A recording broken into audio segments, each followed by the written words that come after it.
Šiandien atvykom su kreipimuosi pranešimu. Visi Lietuvos Didžiosios kunigaikštystės karalystės gyventojai, tik kuriantis asmuo, tauta ir valstybė gali išlikti. Todėliai 2012 metais, kovo mėnesio 25 dieną įvykusiam posėdyje, atnaujinta Lietuvos Didžiosios kunigaikštystės karalystės konferencija nutarė kreiptis į Lietuvos, Latvijos, Estijos, Švedijos, Baltarusijos, Ukrainos, Lenkijos, Rusijos ir kitų valstybių žmonės su šiuo pareiškimu. Remdamiesi 1905, 1917 ir 1918 metų Vilniaus Seimo, konferencijos ir tarybos nutarimais įsteigėme vykdomąją tarybą, organizacinį komitetą Lietuvos Didžiosios kunigaikštystės karalystės įgyvendinimai.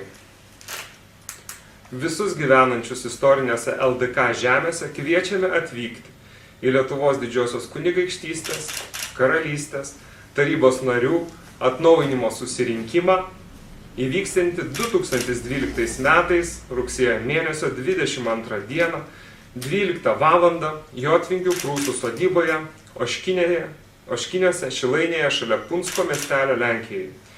Įgyvendinamas vykdomas remiantis visuomenės ir valstybės pagrindų, kuris nuolat tobulinamas. Priedas numeris 5, nuorašas 28 lapai.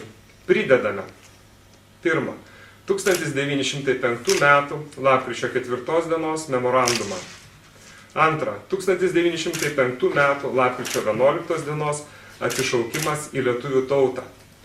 3. 1905 metų lapkričio 21-22 dienos Vilniaus Didžiojo Seimo priimtų nutarimų priedus. Numeris 1-13. 4. 1918 metų lapkričio 16 dienos Prūsų Lietuvos tautinės komisijos atsišaukimas.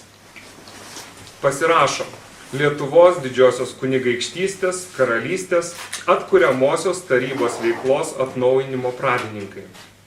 Petras Cidzikas, Aivaras Lileika, Milvydas Juškauskas, Vincentas Sakas, Dalia Petraitienė, Valentinas Grumbinas, Vaidas Lekštutis, Violeta Sirvydytė, Aidas Birgėla, Vaidenis Čepskis, Algimantas Sakalaustakas, Vladas Motieka, Artūras Gotautas, Eglė Žaltauskienė, Vytautas Žaltauskas, Vaidas Želvys, Giedrius Litvinas.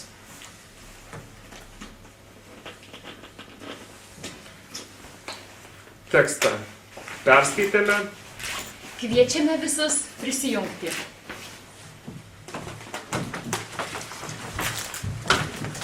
Paliekam dokumentų rinkinį, kad visi gali susipažinti. Taip, paliekam.